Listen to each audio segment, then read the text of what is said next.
پیدائش سے پہلے سب انسان بچے کی صورت میں ایک جیسے ہوتے ہیں، پھر اللہ نے کسی کو اچھا نصیب اور برا نصیب کیوں دیا ہے؟ کوے نے پوچھا اللہ میاں سے کہ مور کو رنگین پر دیے اور میرے سیاہ کیوں دیے؟ یہ سوال ابھی طے نہیں ہوا، جواب نہیں دیا اللہ تعالیٰ نے۔ یہ کہ آپ نے پہاڑ بنائے تو دریا کیوں بنا دیے، اس کا جواب اس نے نہیں دیا۔ اس نے کہا اس کو پہلے پہچانو، دیکھو، پھر ہم آپ کو جواب دیں گے کہ جب تم اپنی زندگی چھوڑو گے پھر تمہیں معلوم ہوگا کہ میں نے کیسی خوبصورت کائنات پیدا کی ہے۔ یہ وہی سوال ہے کہ اگر ستارے بنائے ہیں تو زمین کیوں بنائی ہے؟ نہیں، تھوڑا سا فرق ہے کہ سب انسان تو ایک جیسے ہیں۔ یہ کس نے کہا؟ مطلب یہ ہے کہ بظاہر وہ ایک جیسے ہیں۔ اللہ تعالیٰ سے لوگوں نے پوچھا کہ یہ تو ٹھیک ہے کہ یہ مذہب اور دین آپ کا ہے، لیکن یہ بتائیں کہ فلاں شخص کو پیغمبر کیوں بنایا؟ ہم میں سے کسی کو بنا دیتے۔ اللہ تعالیٰ کا فیصلہ یہ ہے کہ مجھ سے نہ پوچھو کہ میں نے ایسا کیوں کیا ہے، بلکہ یہ تیاری کرو کہ میں پوچھوں گا کہ تم نے ایسا کیوں کیا ہے۔ اللہ تعالیٰ نے کیا کہا؟ تم تیار رہو کہ تم سے پوچھا جائے گا کہ تم نے ایسا کیوں کیا۔ مجھ سے مت پوچھو کہ میں نے ایسا کیوں کیا، اب کیوں نہ کرو اور باقی بات سمجھ لو۔ باقی بات کیا ہے؟ اللہ تعالیٰ نے فرق پیدا کیا، رنگ پیدا کیا، کسی کو پھول بنا دیا، کسی کو پھل بنا دیا، کوئی درخت بنا دیا، کوئی دریا بنا دیا، کیسے بندے پیدا کر دیے، کوئی چاہنے والا بنا دیا اور کوئی چاہے جانے والا بنا دیا۔ یہ اللہ کے کام ہے، سب اس کی رونق ہے۔ مثلاً پیدائشی طور پر بندہ سیاہ پیدا کر دیا، پیدائشی طور پر اس کا رنگ اور کر دیا، وہ کرتا رہتا ہے۔ کسی کو فالوور امتی بنا دیا اور کسی کو پیغمبر بنا دیا، کسی کو دنیا میں بد نصیب کر دیا اور کسی کو خوش نصیب کر دیا، کہیں فرعون بنا دیا، کسی کو موسیٰ بنا دیا۔ بڑے درویش اس مقام پر آ کر اٹکے، پھر انہوں نے کہا کہ کی جانا میں کون، کہتے ہیں کہ پتہ نہیں کہ میں کون ہوں اور یہ کیا ہے، کہتا ہے کہ یہ وہ اللہ ہے جو سب کرتا رہتا ہے، آپ ہی فرعون بناتا ہے اور آپ ہی موسیٰ بناتا ہے۔ پھر جھگڑا ہو جاتا اور ہم کہتے ہیں کہ واہ سبحان اللہ، موسیٰ علیہ السلام کو کمزوری دے دی اور فرعون کو طاقت دے دی، اور وہ خود دور بیٹھ کے یہ دیکھتا رہتا ہے۔ وہ کیا کرتا رہتا ہے؟ یہی کرتا رہتا ہے۔ اب اس کی باتوں پر اعتراض نہ کرو اور اسے مانتے جاؤ کہ ایسے ہی ہے۔ اس نے آپ کو ذاتی طور پر خوش قسمت بنایا، الحمدللہ پڑھو، شکر ادا کرو۔ آپ لوگوں کے خوش قسمت ہونے کے امکانات بڑی روشن ہیں۔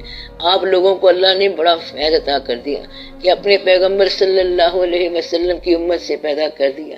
یہ بڑا ہی احسان ہے، بڑا ہی احسان ہے، بہت کافی بات ہے۔ یہ نصیب جو ہے وہ جنت اور جہنم تک ہے یا اس سے آگے بھی ہے؟ اگر آپ وہاں تک نہ جائیں تو کیا گزارا نہیں ہوتا؟ وہ تو ٹھیک ہے، لیکن میں یہ پوچھ رہا تھا کہ کیا بد نصیبی آگے بھی چلے گی؟ کیا دوزخ آگے جانی چاہیے؟ میں یہ بتا رہا ہوں کہ آپ لوگوں کی بد نصیبی ہے ہی نہیں۔ آپ بد نصیبی کی طرف کہاں سے آ گئے؟ جن لوگوں کو اللہ تعالیٰ نے پیدائش سے پہلے ہی اسلام میں داخل کر دیا وہ خوش قسمت ہیں۔ خوش نصیب آدمی جنت سے بھی آزاد ہے، وہ اللہ کے قرب میں ہے۔ اب آپ کو اس میں کیا دقت ہے؟ بولو، آج کھل کے بات کر لو۔ پھر تو حق کے بغیر ہی مل گیا۔ نصیب تو کبھی نہیں بدلے گا، کمال تو یہ ہے معافی نصیب میں ہے۔ یہ آخرت تک ہو تو ٹھیک ہے، آخرت سے پہلے آپ عذاب میں سے کیوں گزر رہے ہو؟ یہ بات آپ کو کس نے بتا دی ہے؟ اب آپ ایسی بات کر رہے ہو کہ آخرت سے پہلے تھوڑی سی پنشمنٹ تو ہو جائے گی، پھر ہم بخشے جائیں گے۔ ہم آپ کو یہ بتا رہے ہیں کہ پنشمنٹ نہیں ہوگی۔ انسان آخرت سے پہلے کسی عذاب میں سے گزرنا چاہتا ہے، لیکن نہیں، آپ لوگوں کے لیے بخشش ہے۔ اگر آپ کے پاس آج کا دن توبہ کا دن ہے تو آج سے پہلے کے گناہ معافی کے لیے تیار کھڑے ہیں۔ اب توبہ کے بعد آپ نے اپنے آپ کو ضرور پریشان کرنا ہے کہ دوزخ کی سیر کرنی ہے۔ سیر کیوں کرنی ہے؟ آپ کہیں کہ ہمارے پاس ٹائم نہیں ہے، کیا آپ کے پاس وقت ہے؟ توبہ کی توفیق ہے؟ جس کے پاس توبہ کی توفیق ہے اس کو جنت کے چھوڑنے کی جرت کی پیدا ہوئی؟ دوزخ اس کے لیے ہے جو توبہ کے مقام پر اکڑ جائے، مقام استغفار پر نہ رکے، کہتا ہے کہ میں نے توبہ نہیں کرنی ہے۔ یہ ابلیس ہے، شیطان ہے۔ انسان جرم بھی کرتا ہے، گناہ بھی کرتا ہے، شیطان نے بھی کیا، مگر اس کو استغفار نصیب نہیں ہوئی۔ کہتا ہے کہ میں نے استغفار نہیں کرنی، میری غلطی کوئی نہیں ہے، میرا کیا جرم ہے؟ اور انسان نے کہا کہ یا اللہ ہمیں تو معاف کر دے، استغفر اللہ، تو جانے اور تیری کائنات جانے، مجھے تو معاف کر دے۔ جس نے معافی مانگ لی اس کا نصیب درست ہے۔ اگر آپ کے پاس معافی مانگنے کا عمل موجود ہے تو آپ استقامت سے پہلے کس مقام سے گزرنا چاہتے ہیں؟ آسودہ کیوں نہیں ہو جاتے؟ آگے آپ کے لیے معافی ہے۔ آپ نے اگر کسی کا حصہ رکھا ہوا ہے تو اسے واپس پہنچا دو، ورنہ بخشش ذرا مشکل ہو جاتی ہے۔ کسی اور کا مال، کسی اور کا حق پر کسی کی امانت اگر آپ کے پاس ہے تو اس کو واپس کر دو۔ یہ یاد رکھنا، امانتیں لوٹا دو، امانت نہیں رکھنی، باقی پھر آسانی ہے۔ اب کوئی سوال رہ گیا؟ اگر نصیب نہیں بدل سکتا تو پھر نہ کوئی عبادت کرے اور نہ حساب کتاب کرے، نہ کوئی کوشش کرے۔ جو لوگ سمجھتے ہیں کہ نصیب نہیں بدلتا، آپ ان کی طرف سے بات کر رہے ہیں۔ وہ ایسا نہیں سوچتے، میں ٹھیک کہہ رہا ہوں، اب بھی کہہ رہا ہوں۔ اور جن کا نصیب نہیں بدلتا وہ کوشش کو نہیں چھوڑیں گے۔ آپ مفروضہ بنا رہے ہیں کہ کوشش چھوڑ دیں گے تو مضمون خراب ہو جائے گا۔ آپ کوشش چھوڑ کے تو دیکھیں، مگر آپ نہیں چھوڑیں گے۔ اور اگر آپ کوشش چھوڑنے والے بن جائیں تو نصیب پھر بھی محفوظ ہے۔ یہ بات علمی طور پر سمجھ نہیں آتی۔ اگر یہ بات سمجھ لو تو آدھا مسئلہ یہی حل ہو جائے گا، قیامت سے پہلے حل ہو جائے گا۔ اگر یقین ہو جائے کہ کوشش سے نصیب کا کوئی تعلق نہیں ہے اور آپ کوشش کر دو تو پھر بھی نصیب آپ کے ساتھ ہوگا۔ نصیب ضرور آئے گا، آپ کوشش نہ کرو تب بھی آئے گا، اور اگر آپ کوشش کریں جو نصیب میں نہیں ہے وہ کوشش کے باوجود بھی نہیں ملے گا۔ آپ نے فرمایا تھا کہ اگر کوشش کا مقصد درست ہے تو پھر تو کوشش کرنا ٹھیک ہے، اور اگر کوشش کا منتہا غلط ہے تو کوشش کرنا ٹھیک نہیں ہے۔ یہ تو ایک بات مکمل ہو گئی۔ اب آپ وہ آدمی نہ بدل دیں جس سے یہ بات ہوئی ہے۔ یہ ایک آدمی کا، ایک شعبے کا ذکر ہے جس کو میں نے بات بتائی تھی، اب دوسرا آدمی آ گیا۔ اگر ایک آدمی کو یہ پتہ چل گیا کہ کوشش سے نصیب نہیں بدلتا تو وہ کوشش بھی چھوڑ دیتا ہے، اور اس کو فید بھی نہیں ہے، اللہ پر ایمان نہیں ہے جس نے اس کا نصیب بنایا ہے اور جو رحمان اور رحیم ہے۔ وہ شخص ایمان کے بغیر اگر چھوڑ دیتا ہے تو میں یہ سمجھتا ہوں کہ اس کا چھوڑنا بیکار ہے۔ اگر اسے خدا پر ایمان ہے اور وہ توکل پر چھوڑتا ہے تو پھر تو ٹھیک ہے۔ نصیب کا تعلق اینڈ سے نہیں ہے، بلکہ نصیب کا تعلق اللہ کے بھیجے ہوئے انعام کے ساتھ ہے۔ نصیب یہ نہیں ہے کہ فائنل اینڈ کیا ہے۔ ہم مسلمان یہ بات کر رہے ہیں کہ نصیب وہ ہے جو اس کا انجام ہے۔ اب آپ اس بات کو غیر اسلامی نہ بناؤ۔ جو آپ کا آخری انجام ہے وہ نصیب ہے۔ آپ سے مراد آپ مسلمان ہیں۔ اب بات کیا ہوئی؟ جو آپ کو الٹیمیٹ ملے گا وہ آپ کا نصیب ہے۔ اگر آپ جنت میں جا رہے ہیں، جیسا کہ آپ ضرور جا رہے ہیں، تو یہ آپ کا الٹیمیٹ اینڈ ہے۔ اب راستے کا عمل آپ کے لیے میننگ لیس ہے۔ آپ کو سمجھنے میں دقت ہو رہی ہے؟ دقت اس لیے ہو رہی ہے کہ ہم تو عمل پر مجبور ہیں۔ عمل کرو، ضرور کرو۔ جتنے دن جیتے ہیں عمل تو کرنا ہے۔ عمل کرو، ضرور کرو، وہ آپ کا مشغلہ ہے۔ بے عملی بھی تو ایک عمل ہے۔ ہم کچھ نہ کچھ کرنے پر تو مجبور ہیں۔ آپ بے شک کرو، ضرور کرو۔ What are you going to change؟ آپ کس کو بدل رہے ہیں؟ آپ کچھ نہیں بدل رہے، صرف نیکی کا عمل کر رہے ہو۔ اچھے انجام کے لیے یہ کرتے جا رہے ہو، کرتے جاؤ۔ وہ جو آپ کی ڈیسٹینی ہے وہ فائنل ہے۔ اس کے دوران جو ہو رہا ہے وہ پھر بات کو سمجھو۔ یہ کہنا کہ کیا یہ ڈیسٹینی کے مطابق ہو رہا ہے یا اس کے خلاف ہو رہا ہے، جو اس کا نیٹ ریزلٹ ہوگا وہ ڈیسٹینی ہے۔ اگر یہ دوران میں ہو جائے تو دوران ہی ہو جائے، کیا فرق پڑتا ہے اس سے؟ اپنے حالات کو تلاش خراش کر کے جہاں آپ انجام تک پہنچا دیں گے وہی آپ کی ڈیسٹینی ہے۔ عمل سے پہنچاؤ یا بے عملی سے پہنچاؤ، اس سے پہنچنا وہی ہے۔ اب اس میں گھبراہٹ کیا ہے؟ آپ اپنے آپ کو بہت چینج کر لو، بہت کوشش کر لو، لیکن آپ نے اس نصیب میں پہنچنا ہے۔ ایک آدمی اگر کہتا ہے کہ میں نے دنیا کو ترک کر دینا ہے تو اس کو دنیا کی بادشاہی مل سکتی ہے۔ وہ ترک کرنے کے باوجود وہاں تک جائے گا۔ فرعون نے کوشش کی، ایک دن میں بہت سے بچے مارتا رہا، لیکن وہ بچہ جو نصیب کا بچہ کہلاتا تھا وہ سیدھا اس کے گھر میں تیرتا ہوا آ گیا، ہوا کے دوش پر، پانی کے اوپر۔ یہ کیا ہے کہ کسی کے حق میں خوش نصیبی لکھ دینا اور کسی کے حق میں بد نصیبی لکھ دینا؟ یہ تو اور آسان سوال ہے۔ یہ اللہ تعالیٰ سے آپ کے براہ راست مراسم کی بات ہے۔ اس میں ہم انوالو نہیں ہیں، ہمارا اس سے تعلق کوئی نہیں ہے۔ میں نے اور سوال کیا تھا، بے شک کریں۔ وہ رب جو احسن الخالقین ہے، وہ رب جو لقد خلقنا الانسان فی احسن تقویم ہے، وہ انسان کو بصورت کی پیدا کرتا ہے۔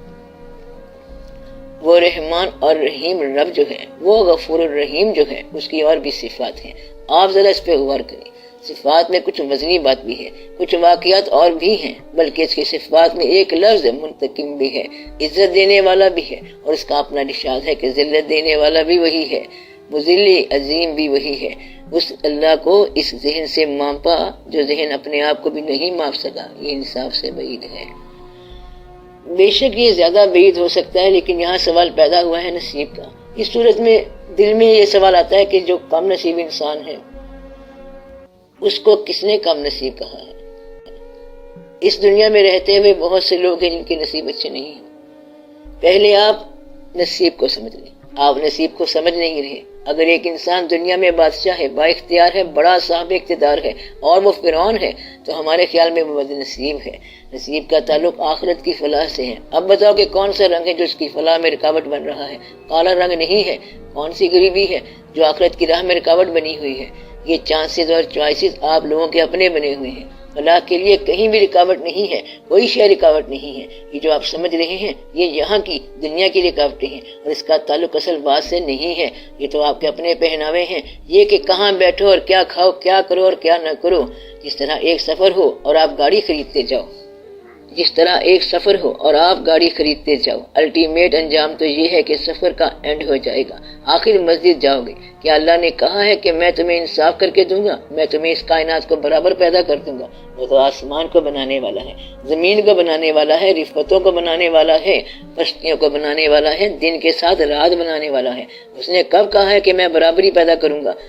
کہتا ہے کہ میں تو ورائٹی اور تضادات کا مالک ہوں۔ جہاں اتنا بڑا سورج پیدا کیا وہاں ایک ذرے کو، ایٹم کو پیدا کر دیا۔ کہتا ہے کہ کیا تم نے دیکھا ہے میری کائنات کو؟ یہ پہاڑ ہیں اور یہ ساتھی دریا ہے۔ اب اندازہ لگاؤ، پہاڑ اور دریا، ایک بلند ہے اور دوسرا بہتا ہوا چلا جا رہا ہے۔ بادل رواں دواں ہیں، زمین بیچاری پست ہے، ہموار ہے۔ اس نے آپ کو برابری کا تو کہا ہی نہیں ہے۔ دراصل ہم لوگ دنیاوی کامیابی اور ناکامی کو خوش نصیبی اور بد نصیبی سمجھتے ہیں۔ دنیاوی کامیابی کے لحاظ سے خوش نصیبی اور بد نصیبی تو آپ کا شعبہ ہے، اس سے میرا کوئی تعلق نہیں۔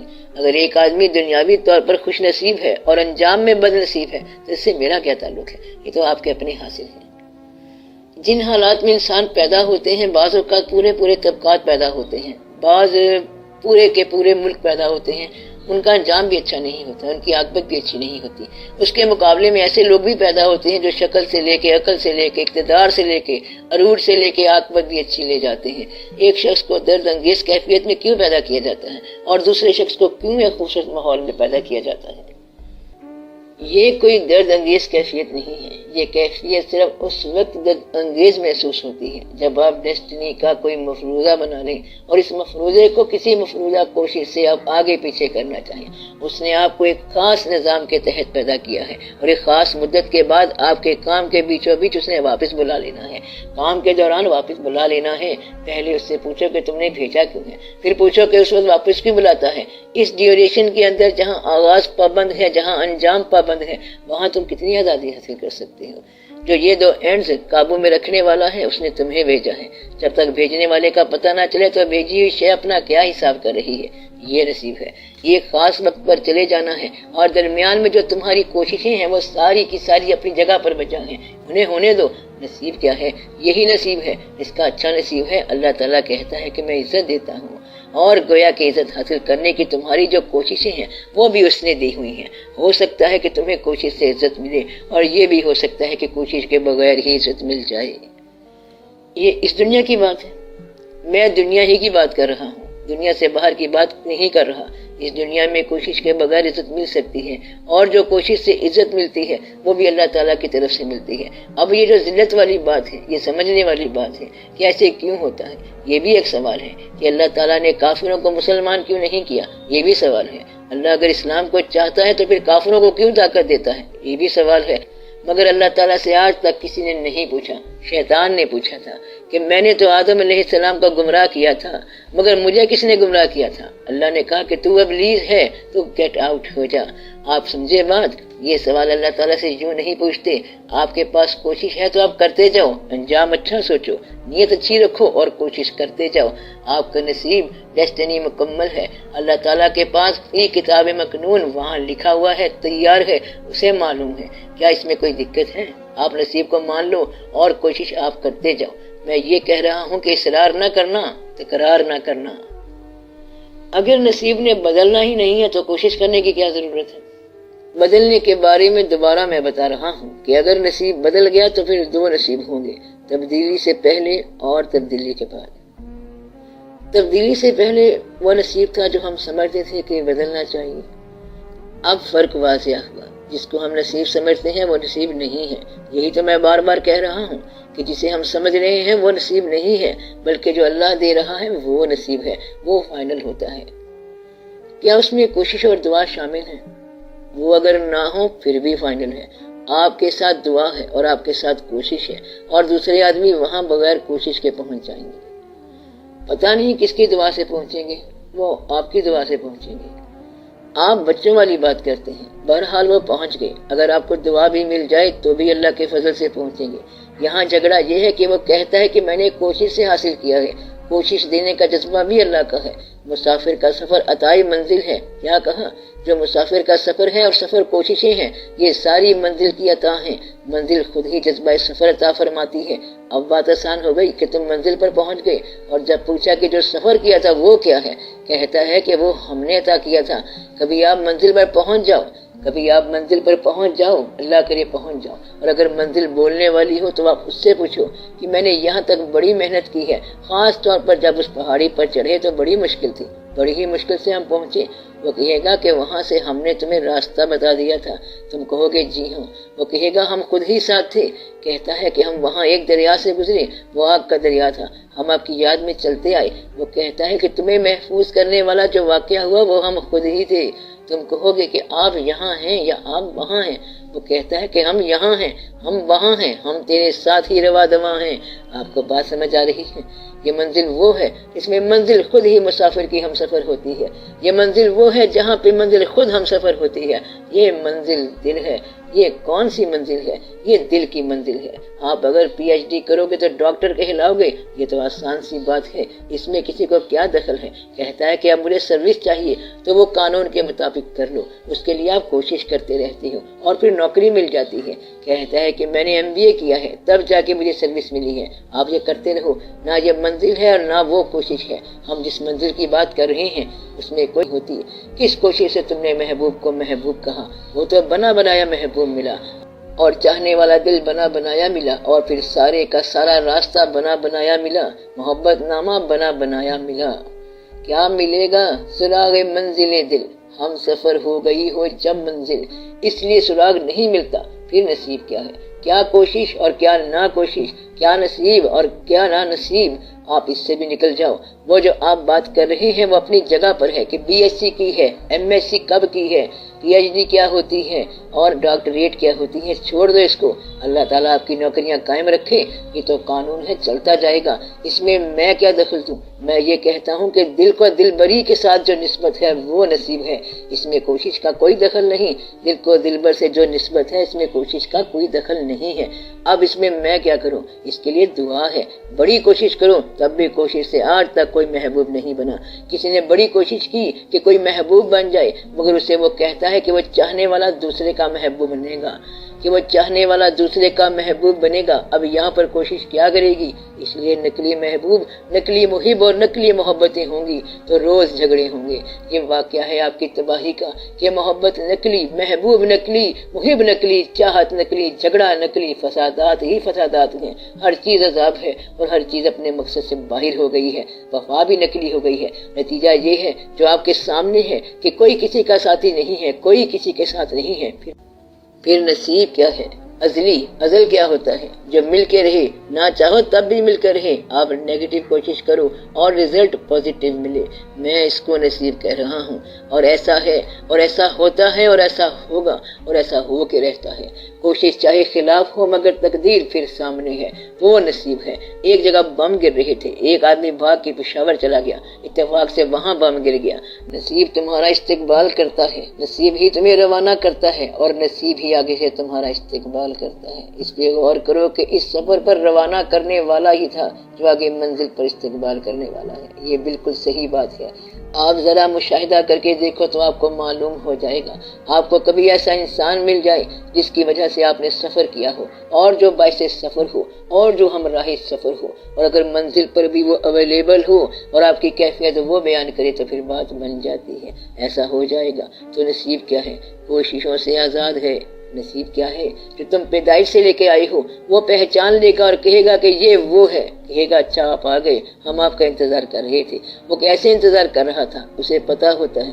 وہ کہے گا کہ آپ بڑی دیر لگا کے آئے۔ مولانا روم رحمت اللہ جب ملاقات کے بعد شمس تبریز رحمت اللہ سے جا کے ملے تو کہتے ہیں کہ آج میں نے آپ کو 3 سال کے بعد پایا ہے، آپ کہاں چھپ گئے تھے؟ انہوں نے کہا کہ تم نے تو مجھے 3 سال کے بعد پایا، مگر میں نے تمہیں 12 سال کی تلاش کے بعد پایا ہے۔ یعنی کہ پیر جو ہے مرید کی تلاش میں تھا، مرید اپنے پیر کی تلاش میں تھا، دونوں کی تلاش میں تھے۔ اب نصیب اور صاحب نصیب کیا ہے؟ دونوں کی تلاش میں ہیں۔ یہ بات یاد رکھ لینا، تم نصیب کی تلاش میں ہو اور نصیب تمہارا شکاری ہے، وہ آکے رہتا ہے، تم اس کو ڈھونڈ رہے ہو اور وہ خود ڈھونڈ کے آ جاتا ہے۔ میرا خیال ہے کہ اس کو خود ہی آنے دو۔ بے شک آنے دیا جائے، آپ اس کی عطا پر اعتماد کرو، بس یہ بات یاد رکھنا، اس کی عطا پر اعتماد کرنا، دینے والا دے گا، بعض اوقات تو کیا وہ اکثر اوقات دے گا۔ وہ عطا کرنے والا سوال کرنے والے کے سوال سے بھی بے نیاز ہے۔ تیری عطا کی خوبیاں میری طلب میں بھی نہیں، اس کی عطا تمہاری طلب سے بھی آزاد ہے۔ تم مانگو یا نہ مانگو، دینے والا دے کے رہے گا۔ بات مشکل تو نہیں ہے، اس لیے سوال کر کے بات خراب نہ کر لینا کہ اس نے کیا دینا ہے اور کیا نہیں دینا۔ وہ ساری بات پہلے لکھ چکا ہے، وہ عطا کرتا رہتا ہے۔ اب سوال کلیئر ہو گیا، اور کوئی بات بولو؟ لگتا ہے کہ یہ سب ایک پیکٹ میں ہے جو انفولڈ ہوتا رہتا ہے۔ یہ سوال پوچھ رہے ہیں یا بات بتا رہے ہیں؟ اور کوئی سوال نہیں تو دعا کریں۔ کیا دعا کریں؟ یہ بات دعا کرنے والی ہے کہ یا اللہ ہمیں یقین ہے کہ آپ نے ہمارا نصیب اچھا بنایا ہے، ہمیں زندگی میں ہماری نصیب کے ساتھ آشنائی فرما دے، ہمیں نصیب آشنا کر دے تاکہ ہم دیکھیں کہ ہماری کوششیں ان کو نصیب کے رخ سے برعکس تو نہیں لے کے جا رہی ہیں۔ یا رب العالمین ہمیں ہمارے نصیب سے آشنا فرما دے، ہمیں اسے آگاہ فرما کہ ہمارا نصیب کیا ہے۔ تو جانے اور تیری کائنات جانے، ہم اس پہ راضی ہیں۔ ہماری طرف سے جو گلا ہے وہ ہم بات سمجھنے کے لیے تھوڑی سی بے باکی کر جاتے ہیں، اس سے گستاخی مدعا نہیں ہے۔ اس لیے ہمیں اپنی کائنات پر راضی سمجھ، ہمیشہ کے لیے سمجھ۔ ہم تیری کائنات پر، کائنات کے رموز پر، کائنات کے تضاد بلکہ مخفی رموز پر ہر حال میں راضی رہنے والے ہیں۔ یا اللہ ہمیں اپنے راضی رہنے والے بندوں میں شامل کر۔ یا رب العالمین رحم فرما، ملک پر رحم فرما، ملک والوں پر رحم فرما، اس کے حالات بہتر فرما دے۔ حاضرین مجلس سب لوگوں کو ایک اچھی زندگی عطا فرما، ان کی گھریلو زندگی کو آسان فرما، سماجی زندگی کو آسان فرما، ملکی زندگی کو آسان فرما، ملک کی سطح پر کوئی کنٹریبیوشن کرنے کی توفیق مزید عطا فرما۔ آمین یا رب العالمین۔